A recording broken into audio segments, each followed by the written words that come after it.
तो इसलिए आप जी को सब सदग्रंथों से परिचित कराना अनिवार्य है। अब ये जो यजुर्वेद अध्याय नंबर 40 के मंत्र नंबर 15 और 17 को समझने के लिए ये श्रीमद् भगवत गीता आपका घना सहयोग देगी, क्योंकि श्रीमद् भगवत गीता चारों वेदों का सारांश है और सिंपल लैंग्वेज में है, वेदों से भी सिंपल लैंग्वेज में है ये। तो इससे हम देखेंगे, देखिएगा, ये श्रीमद् भगवत गीता गीता प्रेस गोरखपुर से प्रकाशित, ये गीता प्रेस इस जयदयाल गोविंद का इसके अनुवादक हैं, गीता प्रेस गोरखपुर से ये प्रकाशित है।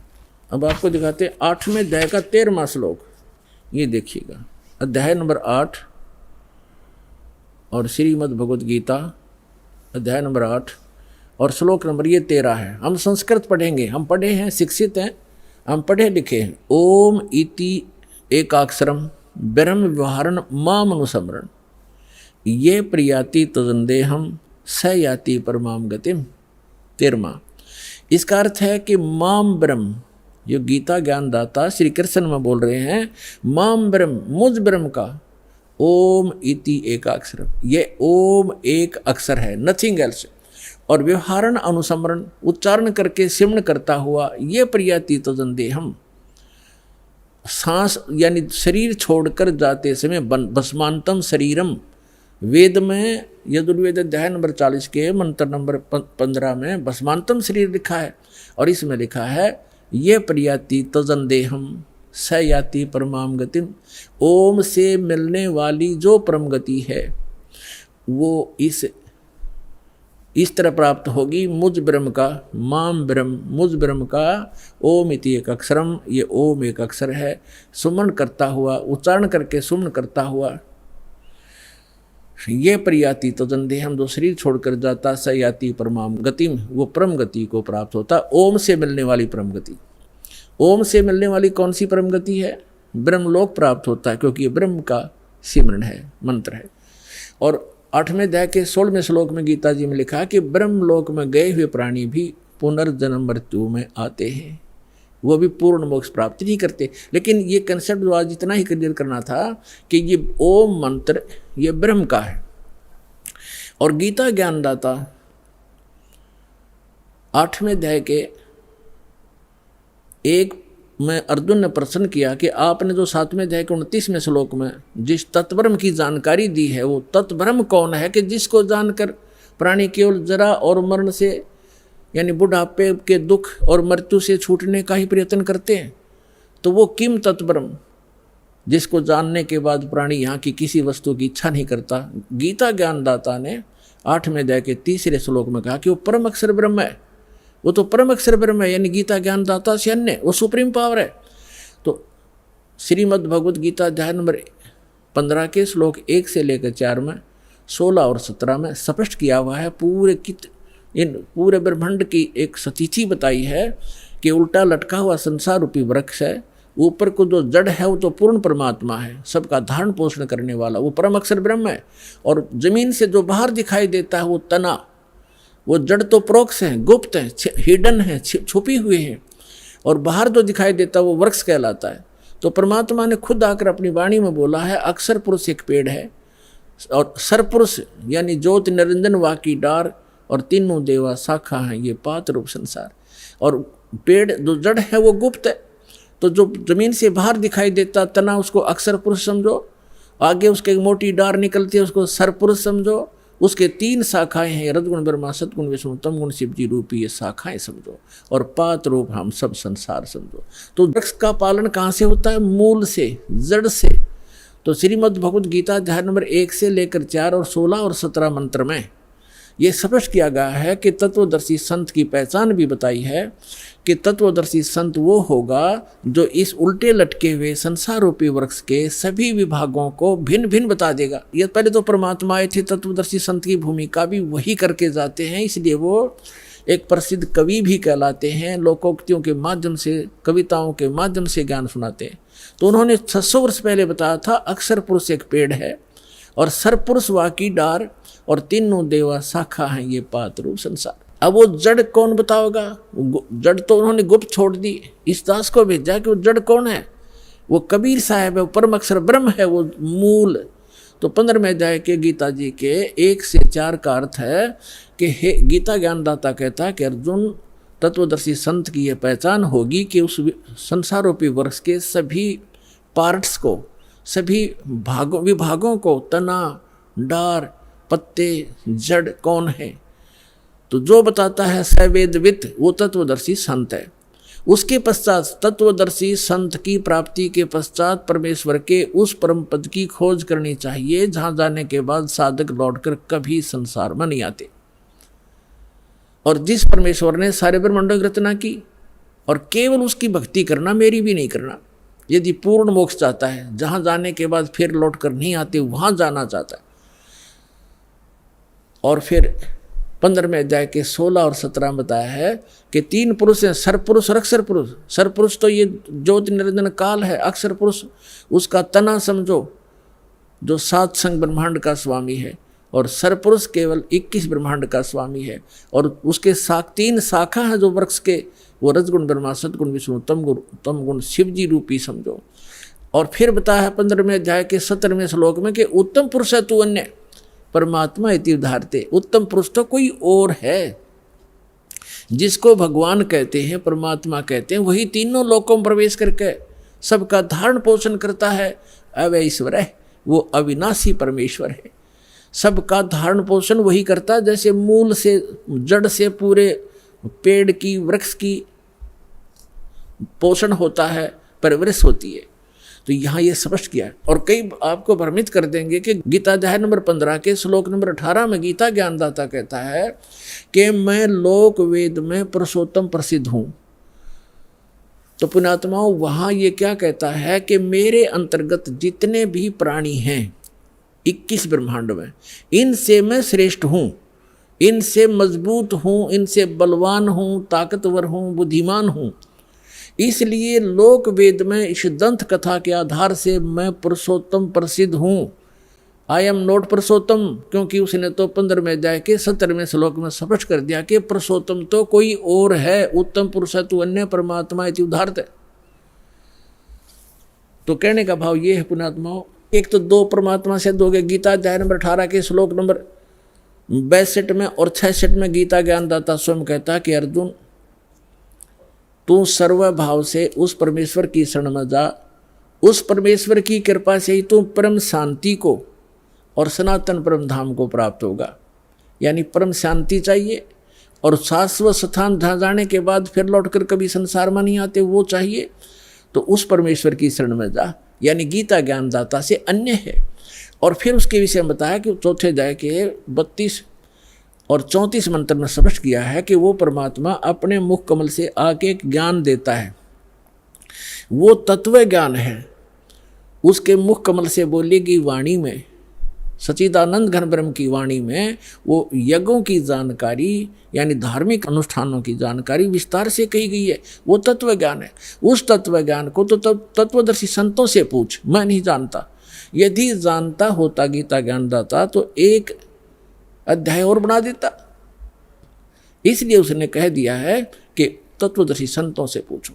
फिर बताया है कि तत्वदर्शी संत की प्राप्ति के उपरांत 15वें अध्याय के 4थे श्लोक में परमेश्वर के उस परम पद की खोज करनी चाहिए, जहां जाने के बाद साधक फिर लौटकर संसार में कभी नहीं आते। 17वें अध्याय के 23वें श्लोक में उस परमेश्वर को पाने की, शाश्वत स्थान को पाने की, उस परम धाम को पाने की विधि बताई है। ओम तत्सत इति निर्देश ब्रह्मण त्रिविध समर्थ है।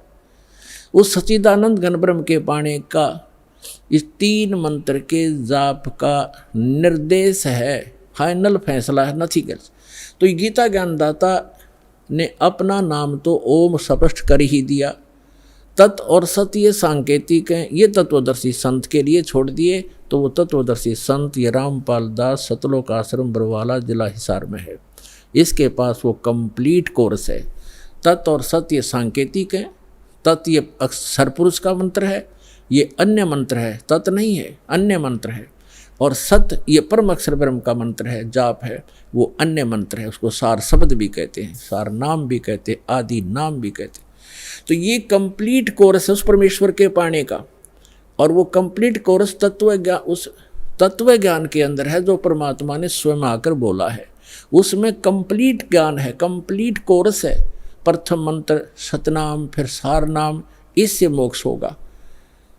वो साधना इन वेदों में नहीं है। वेदों में परमात्मा की महिमा है।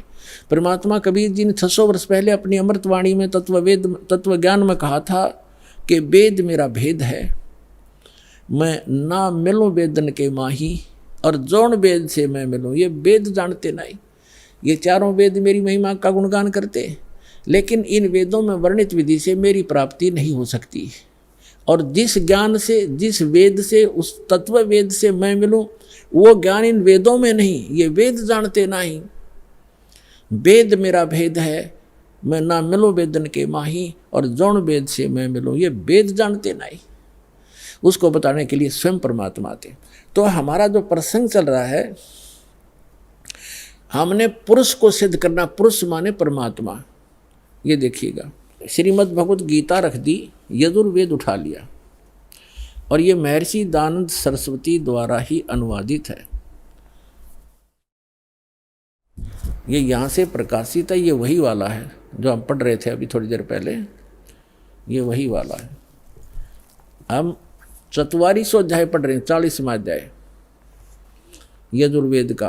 15वें श्लोक में हमने पढ़ा है ओम करतो समर कलवे समर करतो समर। ये तो पढ़ लिया कि ओम नाम का जाप काम करते करते श्रवण करो, विशेष कसक के साथ श्रवण करो, मनुष्य जीवन का प्रथम कर्तव्य जानकर श्रवण करो। वायु अनिलम अमृतम अथ ईदम भस्मांतम शरीरम। शरीर भस्म होने पर, नष्ट होने पर, छोड़ने के समय जब आपकी जो वायु है, प्राण आपके जो जीव है, उसमें इतना अमृतव हो जाएगा कि वो जो ओम से होता है। अब हम यहाँ आते हैं 4400 अध्याय 40 में जाएगा 17वें श्लोक में। ये 17वां मंत्र है।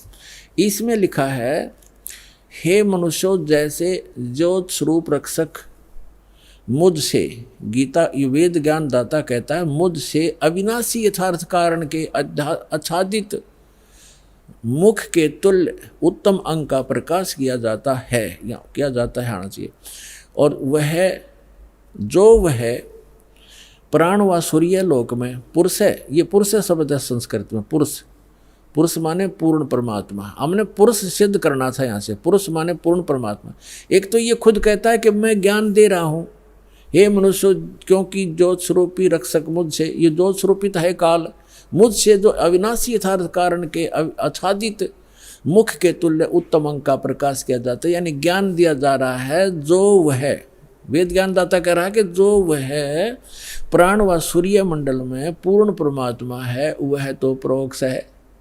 वह तो प्रोक्ष है, यहाँ है लिखना था। अहम, यू कहता अहम, ये है असौ, सो असौ अहम। ओम खम ब्रह्म। खम माने ब्रह्मलोक, दिव्य आकाश रूप, ब्रह्मलोक रूपी दिव्य आकाश में ब्रह्म रहता है, और ये मेरा ओम नाम है। अहम, अहम माने मैं आकाश के तुल्य व्यापक ब्रह्म, ब्रह्म ना लिखा, मैं ब्रह्म हूँ, और मेरा ओम नाम, मैं उसका ओम सबका रक्षक जो मैं उसका ऐसा नाम जानो। ऐसा कि ओम लिखना था, मेरा ये ओम नाम जानो। ये आधाड़ंगा डाया इसने, तो इसे सिद्ध हो गया कि वेद ज्ञान दाता कह रहा है कि मेरा तो ओम नाम है। वो परमात्मा, पुरुष माने पूर्ण परमात्मा तो गुप्त है, वो अन्य है, वो प्रोक्ष है। तो यहाँ अब हम आते हैं ऋग्वेद मंडल नंबर 9 और सूक्त नंबर 1 के मंत्र नंबर अब 8 और 9 को स्पष्ट करेंगे।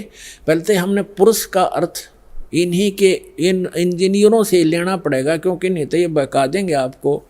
पुरुष माने आदमी हो से पुरुष, तो क्योंकि परमात्मा भी मनुष्य जैसा है, इसलिए प्रथम पुरुष वही है, सेकंड हम पुरुष हैं, मनुष्य है। तो वहाँ प्रथम पुरुष, क्योंकि जैसे पवित्र बाइबल में लिखा है कि परमात्मा ने मनुष्य को अपने जैसा बनाया, तो वो भी पुरुष है, वो परमात्मा है। हम भी पुरुष से, हम नासवान हैं, हम डुप्लीकेट हैं, उसकी शकल है, उसी के आकार मिलते जुलते मनुष्य जैसे मनुष्य। तो ऐसे ही जिनको भगवान मिले हैं, उन्होंने कहा गरीबदास साहिब जी ने अपनी अमृतवाणी में कि हमरे ही उनियार हैं, हमारा सृजनहार, हमारी ही शकल का हमारा भगवान, हमारा बनाने वाला वो परम पिता। तो यहाँ पुरुष जो है, इस भगवान परमात्मा की तरफ संकेत है। इन्होंने भले ही गोल बोल करना चाहा, यहाँ पुरुष लिखना शुरू कर दिया, परमात्मा लिखना बंद कर दिया, हमें मूर्ख बनाने के लिए। ये जनता के नासक थे, इनको संस्कृत अवश्य आती थी, अध्यात्म ज्ञान था नहीं। ये काल के भेजे हुए दूत थे, चाहे मैं ऋषि दानंद हो, चाहे इसके चेले जितने भी जो इस अनुवाद कर रहे हैं इसका वेदों का, ये स्वयं भ्रमित हैं और समाज को यथार्थ ज्ञान नहीं दे सके। और चाहे आज तक के जितने ऋषि महर्षि हुए हैं उनको यथार्थ ज्ञान नहीं था। केवल परमात्मा ने जिन महापुरुषों को अपना परिचय दिया, अपना साक्षात्कार करवाया, सचखंड लेकर गए, वापस छोड़ा, उन महापुरुषों को छोड़कर और किसी के पास अध्यात्म ज्ञान नहीं था। अब वो ज्ञान इस दास को दिया उस परम पिता ने, इसका लाभ उठाओ। अब देखो, अब हम आगे ऋग्वेद मंडल नंबर 9 सूक्त 1 और मंत्र नंबर ये 6 तक तो ये परमात्मा लिखते आगे, और 7 में इन्होंने पुरुष लिखना कर दिया। उस पुरुष को, उस परमात्मा को लिखना था, तब मैंने उस परमात्मा उस पुरुष को लिख दिया।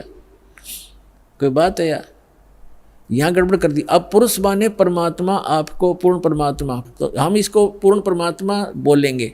उस पूर्ण परमात्मा को उग्र गतियाँ प्रेरणा करती हैं, यानी जब संसार में हाहाकार मच जाती है और अध्यात्म गुरु जो है अज्ञानी हो जाते हैं, उनका उद्देश्य केवल जनता को ठगना ही हो जाता है और हाहाकार मच जाती है, सब प्राणी दुखी हो जाते हैं, तो परमात्मा दुखी होता है क्योंकि हम उनके बच्चे हैं, वो हमारा पिता है, तो अपने का दुख अपनों को ही होता है।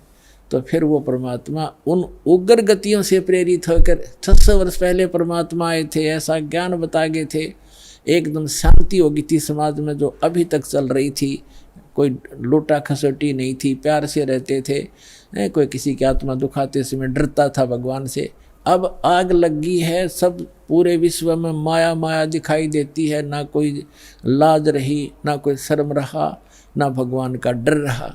तो अब पुनः स्थापना करने के लिए उस शांति की और भक्ति की परमात्मा ने पहले से ही वचन बोल रखा था कि जब कलयुग 5500 वर्ष बीत जाएगा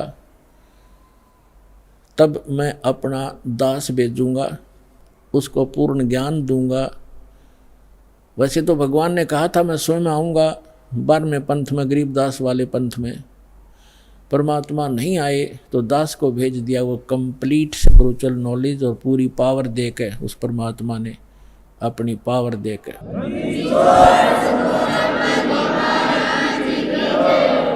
तो अब पुनः स्थापना होगी शांति की। तो अब यहाँ क्या बताते हैं कि उस परमात्मा को यहाँ की उग्र गतियाँ यानी खतरनाक स्थिति प्रेरणा करती हैं, तब वो परमात्मा एक सुभर शरीर, सुंदर शरीर धारण करके यहाँ प्रकट होता है। जैसे 600 वर्ष पहले आए थे, उस समय भी पूरे अध्यात्म मार्ग में लूटे खसोट चल रही थी, ऊत भूत की पूजा होती थी, ये दरे ढके पर ला रखा था सबको। तो परमात्मा ने आके पुनः स्थापना की थी और 64 लाख से सो गए थे उस धानक के, जिसको धानक कहते थे, दुल्हा कहते थे। यदि वो परमात्मा ना होते, आज से 600 वर्ष पहले भारत वर्ष के अंदर 64 लाख से सोना कोई बालकों का खेल नहीं है। और सबको परमात्मा ने भक्ति से चार्ज किया, उनको सुख दिया, उनके आने वाले बच्चे उनके घर में जन्म लिया, वो अच्छी आत्माएं हुई। तो अभी तक चल रहा था, हमारे समाज में शांति बनी हुई थी। अब ये 50 वर्ष से उरे उरे बिजली गिरती जा रही है और अब तो पूछो ही मत। हे भगवान, जहाँ देखे माया माया दिखाई देती है, कोई शराब पी रहा है, कोई मांस खा रहा है, सरेआम हो गया। और कैसा हाहाकार, कोई सुल्फा पी रहा है, कोई बीड़ी पी रहा है, पूरा मानव दूषित और वातावरण दूषित हो गया। तो अब इस भक्ति से पुनः स्थापना होगी भक्ति की और विश्व में शांति की, परमात्मा का वचन है, ये तो होगा ही होगा। तो अब देखो क्या लिखा है, वेद क्या बता रहे हैं परमात्मा के विषय में, देखिएगा। हम ऋग्वेद मंडल नंबर 9 सूक्त 1 मंत्र नंबर अब 8 पढ़ेंगे। उस पुरुष माने परमात्मा को उग्र गतियाँ यानी भयंकर स्थिति प्रेरणा करती हैं और भासमान शरीर को यानी सुंदर शरीर को वह पुरुष, वह परमात्मा प्राप्त होता है। और किस प्रकार होता है, अब यहाँ लिखा है कि जिसमें उस शरीर, वो परमात्मा 3 प्रकार से दूसरों का वारण यानी कल्याण करने के लिए मधुमेह शरीर मिलता है उस परमात्मा को, वो परमात्मा ये समझो 3 प्रकार दूसरों का पालन करने के लिए, धारण पोषण करने के लिए, कल्याण करने के लिए 3 प्रकार का शरीर धारण करते हैं। 3 प्रकार से। एक प्रकार का तो आपको बता दिया कि परमात्मा ऊपर रहते हैं, वहाँ उनके शरीर की शोभा मनुष्य सदृश है, राजा के समान दिखाई देते हैं, सिर पे मुकुट है, छत्र है और तख्त पर बैठे हैं सिंहासन पर, और उनके एक रोमकूप में करोड़ सूर्य करोड़ चंद्रमा मिला दे ऐसी रोशनी है उस परमात्मा के एक रोमकूप की। बाकी शरीर की कितनी होगी अंदाजा लगाया जा सकता है। और फिर वो परमात्मा दूसरी सतिथि में जब आता है, एक नवजात शिशु का रूप धारण करता है, तो दूसरी सतिथि बताई जा रही है। देखिएगा ऋग्वेद मंडल नंबर 9 सूक्त 1 मंत्र, अब 9 पढ़ेंगे हम, ये 9वां है। इसमें लिखा है कि अभी इमम अधन्या उत्सनंती धेनव, धेनो माने गाय, शिशु माने बालक रूपधारी, सोम माने परमात्मा, इंद्राय पातवे। इसका अर्थ है इमम माने उस, सोम माने परमात्मा, पुरुष माने परमात्मा को, पुरुष माने परमात्मा, क्योंकि इन्होंने यहाँ सोम माने परमात्मा होता है। ये देखिए शुरू में इसी सूक्त के प्रथम मंत्र में सोम शब्द है। ऋग्वेद मंडल नंबर 9 सूक्त 1 मंत्र 1 में, इस 1 में ये सोम शब्द है। सोम, सोम माने परमात्मन। तो यहाँ अब हम यहाँ भी सोम लेंगे। ऋग्वेद मंडल नंबर 9 सूक्त 1 मंत्र 9 में सोम शब्द है। सोम, उस परमात्मन को, उस परमात्मन को, उस पर पुरुष को, परमात्मा को जो शिशु रूप धारण करके आता है कुमार अवस्था में यानी बाल्य अवस्था में। अभी अधन्या, अधन्या माने अहिंसन, ये लिख दिया इन्होंने। अध्य माने अभी माने पूर्ण रूप से, सब प्रकार से। अधन्या माने बिना धनाई, धेनो माने गौवे। हमारे यहाँ क्षेत्र में हरियाणा के अंदर जो गायें नए दूध नहीं होती, गर्भ धारण नहीं किया जिसने, उसको ये कहते हैं ये बिना धनाई है, अधन्या। क्योंकि ये कुछ शब्द हमारी लैंग्वेज में संस्कृत के, कुछ पंजाबी के, कुछ वैसे अन्य भाषाओं का भी समावेश है। जैसे अब इंग्लिश वर्ड भी गढ़े हो गए शब्द हमारी भाषा में, ऐसे पहले से हमारे कुछ शब्द मिले हुए हैं भाषा में। तो हम अधन्या माने बिना धनाई, अभी अधन्या पूर्ण रूप से यानी कंवारी, धेनो माने गौवे। उस परमात्मा की जो शिशु रूप धारण करके जब आता है, उनके परवरिश की लीला कंवारी गायों के द्वारा होती है, ये वेद बताते हैं। और वो किस परमात्मा की हुई है? श्री कृष्ण की का इतिहास आपके पास जीवनी है, श्री रामचंद्र की जीवनी आपके पास है, जिनको आप भगवान माना करते थे, या ब्रह्मा विष्णु महेश की दिखा दो इतिहास, उन्होंने ऐसे कुंवारी गाय का दूध पिया हो। तो who is God? Kabir is God. और कौन कबीर? जो काशी में आए थे, धानक दुल्हा। अब देखो हम ये पढ़ रहे हैं ऋग्वेद मंडल नंबर 9 सूक्त 1 मंत्र 9 में, उस परमेश्वर को शिशुम, जो शिशु रूप धारण करके आता है, अभी अधन्या, इसको हम पढ़ेंगे कंवारी, अभी अधन्या कंवारी, धेनो माने गौवे, गायें तृप्त करती हैं, उसका पालन करती हैं। पालन की लीला कंवारी गायों के द्वारा होती है। और ये किस परमात्मा की हुई? कबीर गौड की। आपको कबीर सागर से प्रमाणित कर दिया था।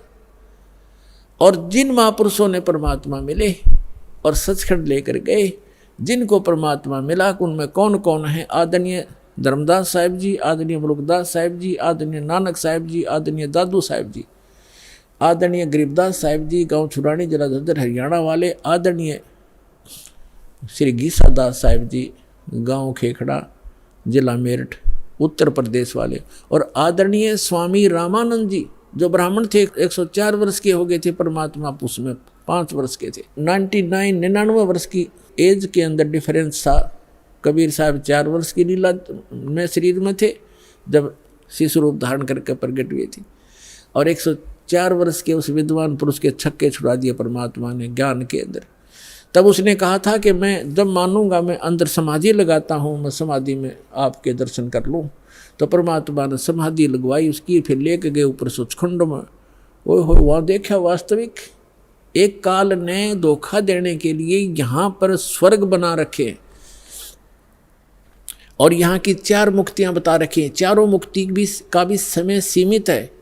ब्रह्मलोक में गए हुए प्राणी भी वापस जन्म मृत्यु में आते हैं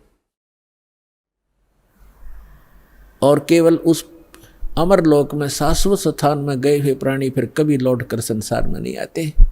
तो उसकी नकल करवा रखी इस काल ने। नकली सतलोक, अलखलोक, अगम और अकय लोक, अनामी लोक तक की रचना ब्रह्मलोक में करवा रखी है इसने, ताकि ये जीव भ्रमित होकर मेरे जाल में फंसे रहें।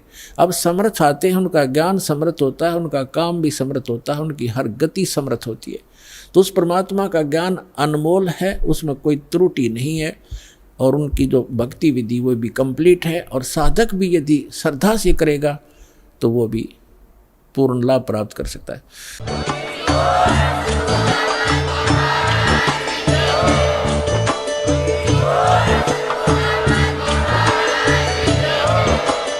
आप सुन रहे थे जगत गुरु तत्वदर्शी संत रामपाल जी महाराज जी के मंगल प्रवचन। अधिक जानकारी के लिए विजिट कीजिए हमारी वेबसाइट www.jagatgururampalji.org। संत रामपाल जी महाराज जी के शुभ आशीर्वाद से पूरे विश्व भर में 500 से भी ज्यादा नाम दीक्षा केंद्र हैं, जिन पर संत रामपाल जी महाराज जी द्वारा ऑनलाइन निशुल्क नाम दीक्षा दी जा रही है। अपने नजदीकी नाम दीक्षा केंद्र का पता करने के लिए संपर्क करें 8222880541।